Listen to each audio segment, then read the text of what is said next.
खबरें खेती के कार्यक्रम में आप मन के स्वागत है। जय जोहार। सबसे पहली आज के खेती के खास खबर। छत्तीसगढ़ राज्य में चलाए जाते मसाला विकास कार्यक्रम योजना, पालक भाजी में पदगलन रोग और ओखर बचाव के तकनीकी जानकारी, टमाटर के निर्मल 980 किस्म, लाल भाजी के सफल खेती। कृषि के क्षेत्र में हरदम नवा नवा बदलाव आवत रही थे और ये बदलाव ला जान के किसान मन खेती करी तो मला बहुत फायदा हुई। छत्तीसगढ़ राज्य में तरह तरह के व्यंजन में मसाला के मांग ला देखते हुए सरकार द्वारा मसाला विकास कार्यक्रम चलाए जाते हैं। एक अंतर्गत लहसुन, मिर्च, धनिया, मेथी, अदरक और हल्दी जैसे मसाला शामिल है। एकर बर लघु सीमांत और अन्य किसान मन ला कुल लागत के 50% प्रति हेक्टेयर के दर से अनुदान दिए जाही। संगे संग मिनी कीट और बीज के जानकारी भी सरकार के चयनित अधिकारी द्वारा दिए जाही, ता हमर किसान भाई मन मसाला के उत्पादन कर अपन आर्थिक स्थिति ला सुधार सकथे। बेहतर तकनीक, फसल से संबंधित जानकारी ला जान के किसान मन खेती करही तो मला अच्छा उत्पादन मिलही। पालक भाजी पौष्टिक ले भरपूर सब्जी आए। ए भाजी में पदगलन नामक रोग प्रायः सबो जगह देखे जाथे। ए रोग के मुख्य कारण बीज ला बोए के समय घना में डालना जाना हरय। ए स्थिति में पौधा ला उचित भोजन और प्रकाश नहीं मिल पाए और अंकुरण के 8-12 दिन बाद में ही गिरे धर लेथे। अगर बीज के बुआई ला घना नहीं करके छट्टा में लगाही और पानी के निकासी के बने प्रबंध रही तो ये पदगलन रोग नहीं होए। संगे संग 3 साल में एक बार पालक के खेत में बोर्डो मिश्रण दवा के छिड़काव करना चाहिए और मिट्टी के उपचार ला बुआई के 15 दिन के पहले ले ही करना चाहिए। अब खेती संबंधी खास खबर। सूक्ष्म सिंचाई ला प्रोत्साहन करे के उद्देश्य ले राज्य पोषित सूक्ष्म सिंचाई योजना प्रारंभ करे जाही, जेकर अंतर्गत किसान मन ला इकाई लागत के 75% अनुदान के रूप में दिए जाही। एकर बर 25 करोड़ रुपया के प्रावधान रखे गए हैं। कृषि के मशीनीकरण ले बहुत सुविधा होते और एखर से समय, श्रम और लागत तीनों के बचत होते। स्प्रिंग कल्टीवेटर बोलते हैं इसको, क्योंकि इसमें जो स्प्रिंग लगे रहते हैं जो एक अच्छी क्वालिटी के मटेरियल से बने हुए हैं। स्प्रिंग कल्टीवेटर की ये विशेषता है कि ये जो उबड़ खाबड़ जमीन होती है या पथरीली जमीन होती है जहाँ पर भूमि लेवल नहीं होती है, वहाँ पर इस कल्टीवेटर का यूज किया जाता है और ये नीचे से जड़ों में फंसने के लिए या पथरीली जमीन के ऊपर से निकल जाता है। इसलिए इसका उपयोग छत्तीसगढ़ में जो ऊपर अंबिकापुर, सरगुजा और इधर जगदलपुर, कांकेर, पखानजोर में काफी इसका बहुत ही अच्छा उपयोग होता है और ये किसानों के लिए बहुत ही उपयोगी है। खास बात यह है कि ये किसानों को एक बार लेने से इसकी लाइफ काफी अच्छी है और 8 से 10 साल ये चल जाता है। इसकी जो कुल कीमत है वो 32,400 रुपए है। उसमें किसानों को 50% अनुदान मिल जाता है। नवा नवा किस्म अपनाए ले और नवा नवा बीज के उपयोग करे ले ओखर से गुणवत्ता और उत्पादन दोनों में सुधार होते। साग भाजी के खेती करैया किसान भाई मन ला टमाटर के एक उन्नत किस्म निर्मल 980 के जानकारी देवत हन। ये किस्म के टमाटर हर गर्म और आर्द्र जलवायु में सबले बढ़िया होथे। जीवांश युक्त दोमट मिट्टी या बलुई मिट्टी में उचित पानी और निकासी व्यवस्था के संगे संग उचित खाद व्यवस्था ले ये फसल हर 2.5 ले 3 महीना में तैयार हो जाथे। दिखे में गहरा लाल, अंडाकार, मोटा छिलका, परिवहन के लिए उत्तम रहथे। ये फसल है वजन में लगभग 50 ले 60 ग्राम तक के वजन रहथे। त हमर किसान भाई मन टमाटर के नवीन किस्म ला अपना के अपन आर्थिक स्थिति ला मजबूत कर सकथे। सफलता, अगर कोनो किसान है नवा जानकारी के हिसाब से खेती किसानी करके सफलता प्राप्त करते तो ओखर सफलता से और किसान मन ला घलो प्रेरणा मिलथे। आजकल ज्यादातर किसान भाई मन ह पारंपरिक खेती के अलावा सब्जी भाजी की खेती घलो करत हे और अपन आर्थिक स्थिति ला मजबूत करत हे। ऐसन है रायपुर जिला के किसान राजू भाई ह अपन 1 एकड़ के खेत में लाल भाजी के खेती ला उन्नत तरीका ले करत हवय। जानकारी देवत ओहर बताथे कि ओखर ये लाल भाजी के खेती करे में निंदाई, कोड़ाई, सिंचाई, बुआई और खाद पानी की व्यवस्था में ओला लगभग 40 ले 50 हजार रुपए तक के खर्चा आए हवय। और ओखर अनुमान है कि अपन ये उत्पादन ला वह बाजार में बेच के लगभग 70 ले 80 हजार रुपए तक की आमदनी प्राप्त कर ली। ओकर ये ज्यादा उत्पादन ला देख के दूसर किसान मन घलो प्रेरणा ले थे और ओहू उन्नत तरीका ले खेती करके अपन आर्थिक स्थिति ला मजबूत करत है। आज के अंक में बसत के दूसरिया अंक में खेती किसानी से संबंधित नवा नवा जानकारी लेके फिर आबो। तब तक बर जम्मो झल्ला जय जोहार।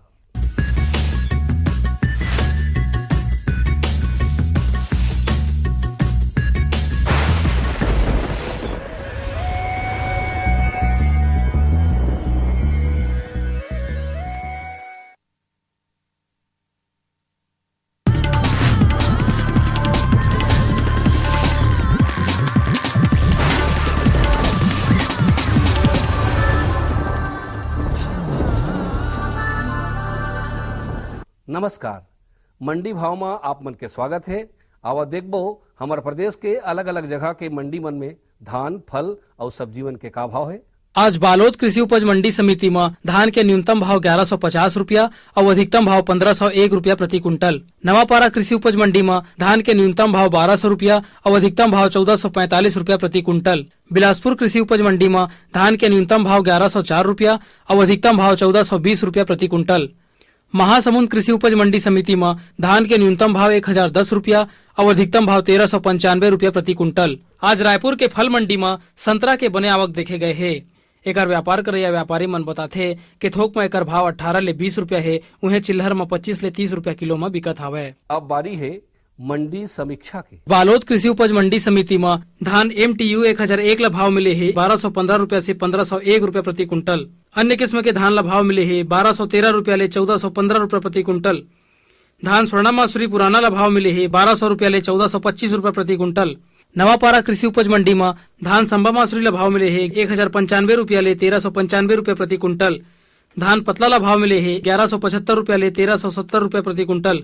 बिलासपुर कृषि उपज मंडी में धान मध्यम ला भाव मिले है 1195 रुपया ले 1402 रुपया प्रति कुंटल। धान स्वर्णा मासुरी ला भाव मिले है 1213 रुपया ले 1415 रुपया प्रति कुंटल। धान MTU 1001 ला भाव मिले है 1175 रुपया ले 1370 रुपया प्रति कुंटल। महासमुंद कृषि उपज मंडी समिति में धान स्वर्णा मासुरी ला भाव मिले है 1009 रुपया ले 1370 रुपया प्रति कुंटल। धान MTU 1001 ला भाव मिले है 1175 रुपया ले 1370 रुपया प्रति कुंटल। धान संबा मासुरी ला भाव मिले है 1095 रुपया ले 1395 रुपया प्रति कुंटल। धान पतला ला भाव मिले है 1150 रुपया ले 1395 रुपया प्रति कुंटल। अब मोला दो विदा, फिर मिलबो, तब तक बर जय जोहार।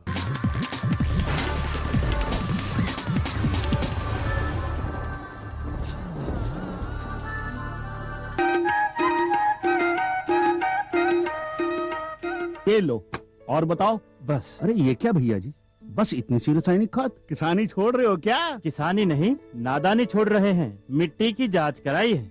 अब तो लालाजी जितनी जरूरत है उतने ही उर्वरक खेत में डालेंगे। हाँ, किसान भाई आज ही अपने जिले की नजदीकी भूमि परीक्षण प्रयोगशाला में मिट्टी की जांच जरूर करवाएं और मिट्टी में पोषक तत्व, नमी व पौधे के विकास को देखते हुए केवल जरूरत के अनुसार ही पोषक तत्व डालें। और हाँ, मिट्टी में गंधक, जस्ता, बोरोन जैसे सूक्ष्म पोषक तत्वों का पता लगाना भी न भूलें। उर्वरक और जैविक खाद के सही उपयोग से भूमि का उपजाऊपन बनाए रखें, उत्पादकता बढ़ाएं, खर्चा घटाएं और बहुमूल्य विदेशी मुद्रा बचाने में भी सहयोग दें। और हाँ, धीमी गति से नाइट्रोजन उपलब्ध कराने वाले उर्वरकों जैसे नीम लेपित यूरिया को प्राथमिकता दें और यूरिया का पत्तों पर छिड़काव करें। अरे वाह, तू तो सचमुच समझदार हो गया रे। अधिक जानकारी के लिए संपर्क करें जिला कृषि अधिकारी या किसान कॉल सेंटर।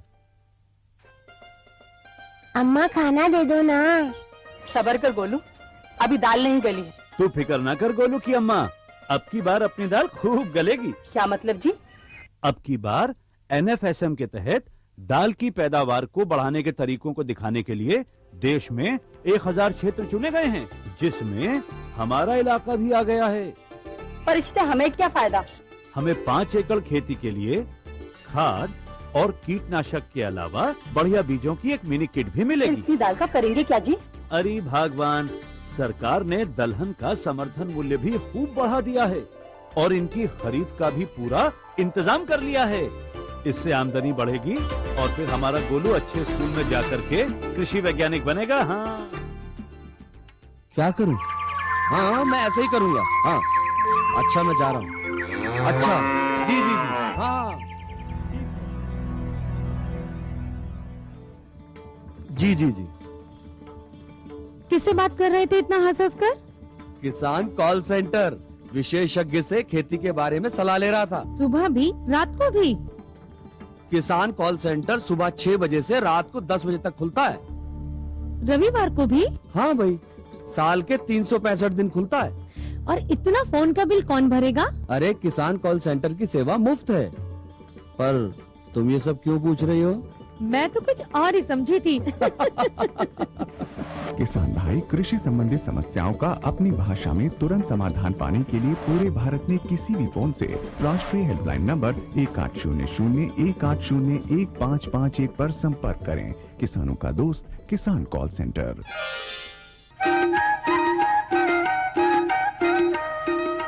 कार्यक्रम देखने वाले सभी किसान भाइयों को हमारा प्यार भरा नमस्कार। किसान भाइयों, हम अपने इस कार्यक्रम में आपको विभिन्न प्रकार के फसलों के बारे में नई नई जानकारियाँ देते रहते हैं। आज हम आपको केले की फसल के बारे में जानकारी देंगे। केले की फसल आधुनिक और वैज्ञानिक विधि से कैसे करें, आइए जानकारी लेते हैं। केले को कृषि योग्य सभी प्रकार की मृदाओं में उगाया जा सकता है, लेकिन यदि केला अधिक जल धारण क्षमता वाली जीवांशयुक्त मिट्टी में, जिसमें कि जल निकास की उचित व्यवस्था हो, लगाया जाए तो सर्वोत्तम होता है। चिकनी और भारी मिट्टी केले की फसल के लिए उचित नहीं मानी जाती। केले की जड़ें भूमि में ज्यादा गहराई तक नहीं जाती, इसलिए भूमि का उपजाऊ होना नितांत आवश्यक होता है। केले की अच्छी पैदावार के लिए रोपण पर भी ध्यान देना आवश्यक होता है। रोपण के लिए भूमि को गहरी जोतकर समतल कर लेना चाहिए। तैयार खेत में 50 गुना 50 गुना 50 सेंटीमीटर लंबा, चौड़ा और गहरा गड्ढा खोद लेना चाहिए। पौधों का आपसी अंतर जाति, स्थल, भूमि की उर्वरता पर निर्भर करता है। ऊंची जाति के पौधे के लिए 3 मीटर और बौनी जातियों के लिए 2 मीटर की दूरी पर रोपण करना चाहिए। ये तैयारी भी खेत की तैयारी के तहत कर लेना चाहिए।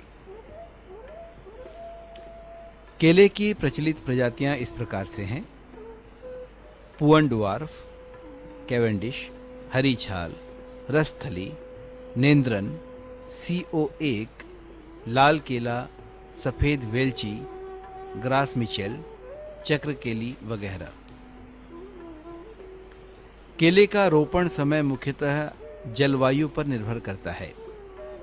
पश्चिमी और उत्तरी भारत में रोपण का सबसे उपयुक्त समय मानसून के शुरुआत में यानी जून जुलाई में होता है। सूर्य की तेज और गर्म किरणों का इस्तेमाल हमारे भाई अपने प्रक्षेत्र की गुणवत्ता को सुधारने के लिए कर सकते हैं। गर्मी के दिनों में गहरी जुताई करना कई तरह से लाभदायक साबित होता है।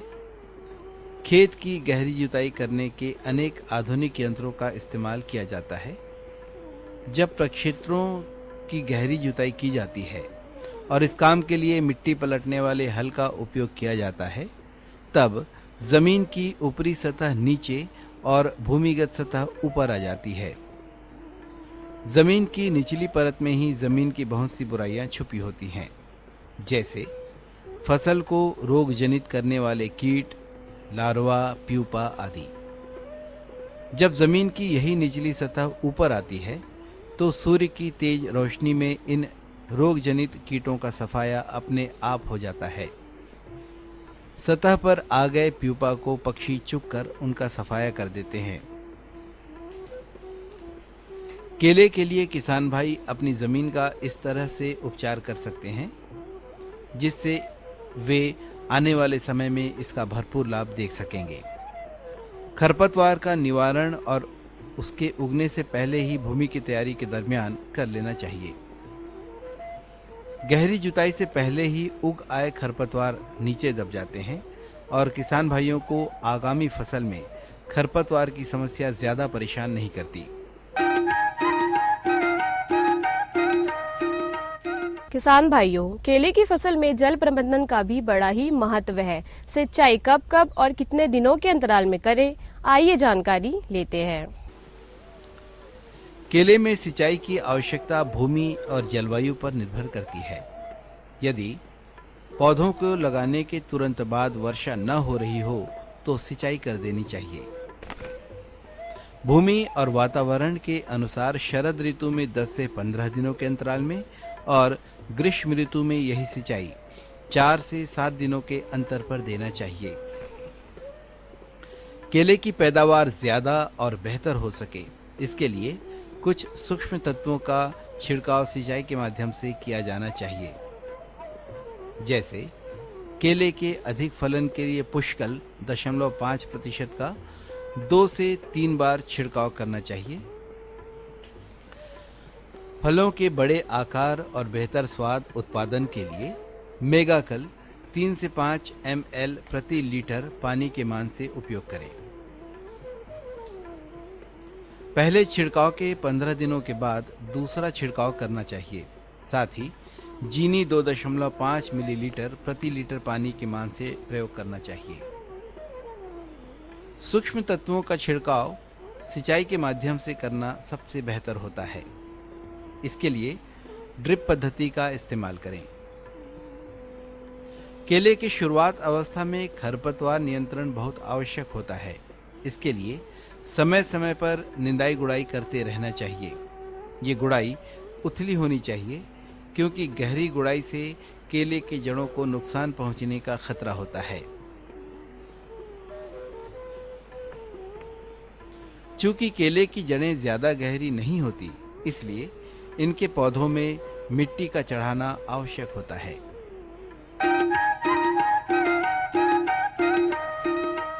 किसान भाइयों, केले की फसल में खाद्य प्रबंधन का भी बड़ा ही महत्व है। खाद कब कब और कितनी मात्रा में दे, आइए जानकारी लेते हैं। फसलों में खाद डालते समय हमें किन किन बातों का ध्यान रखना चाहिए जिससे कि उत्तम फसल की पैदावार हो, आइए इस बारे में भी जानकारी लेते हैं। केले के पौधों को अच्छी उपज के लिए कृषि वैज्ञानिकों के द्वारा अनुशंसित खाद और उर्वरक इस प्रकार से हैं। गोबर की खाद 20 किलोग्राम, नत्रजन 100 ग्राम, स्फूर 150 ग्राम और पोटाश 150 ग्राम पौधरोपण करते समय गड्ढे में देना चाहिए। या ऐश्वर्या ऑर्गेनिक खाद 2 किलो, पुष्कल 25 ग्राम, बायोफास 100 ग्राम, बायोपोटाश 25 ग्राम और बायोजिंक 5 ग्राम देना चाहिए।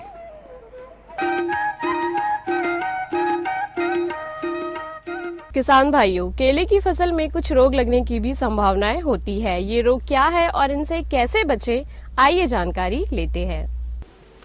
केले की फसल को उसमें लगने वाले कीट और रोगों से बचाए रखना चाहिए, जिसके लिए थोड़ी सावधानी की जरूरत होती है। इसकी विस्तृत जानकारी कृषि के जानकारों से ली जा सकती है। आमतौर पर केले में लगने वाले कीट इस प्रकार से होते हैं: तना विविल, माहू या एफिड। और केले की फसल को प्रभावित करने वाले प्रमुख रोग इस प्रकार से हैं: पनामा रोग, बंची टॉप और पर्णचित्ती रोग। इन रोगों और कीटों से अपने केले की फसल को बचाए रखने के लिए विज्ञान सम्मत विधियों का प्रयोग लाभप्रद होता है।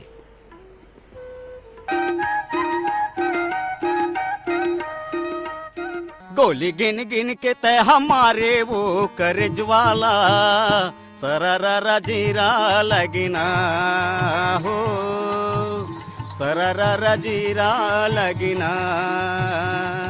गोली गिन गिन के तय हमारे रे कर ज्वाला, गोली गिन गिन के तय हमारे रे कर ज्वाला।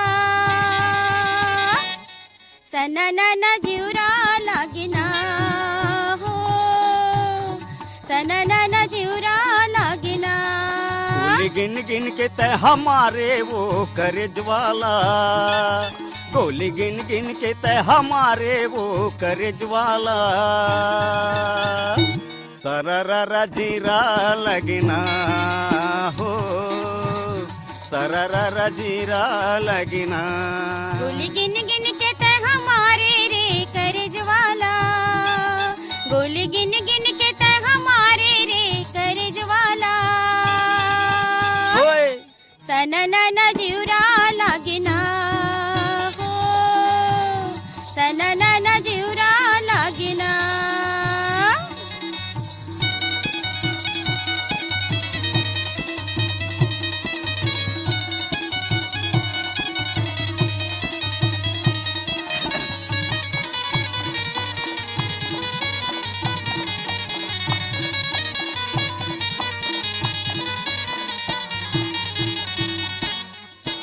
अमला टोरे खाहू चे कही के होई रे।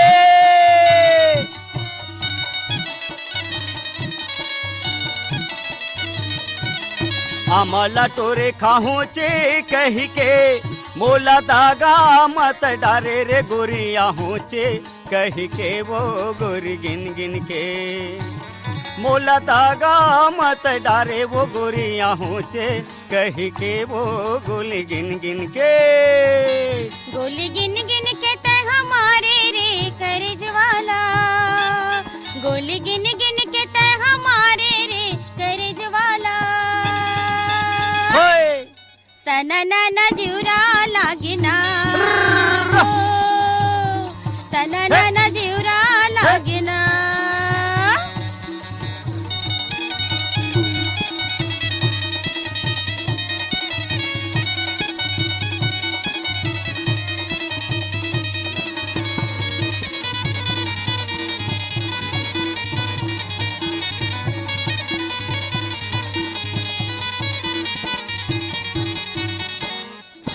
चांदी के मुंदरी चिन्हारी कर लेगा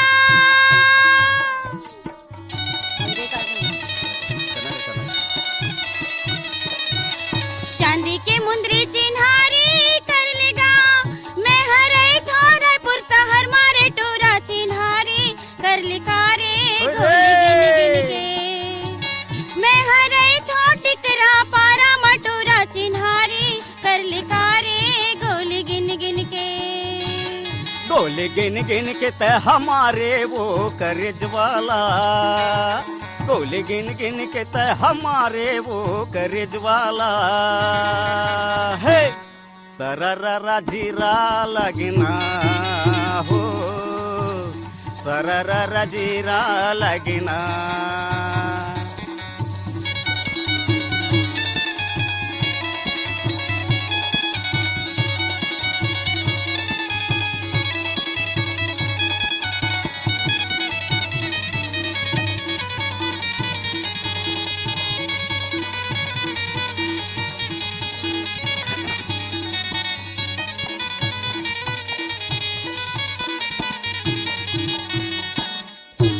नवा सड़क मरेंगे ला मैना होई रे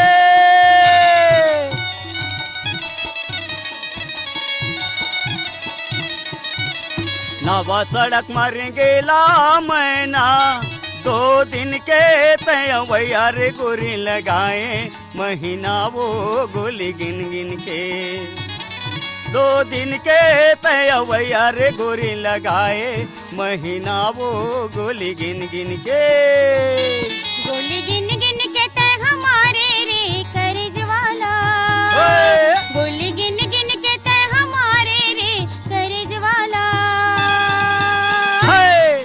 सना ना जीवरा लागिना सना ना जीवरा लागिना गोली गिन गिन के ते हमारे वो करज वाला गोली गिन गिन के ते हमारे वो करज वाला है सररा जीरा लगना हो सररा जीरा लगना हो सररा जीरा लगना हो सररा जीरा लगना हो सररा जीरा लगना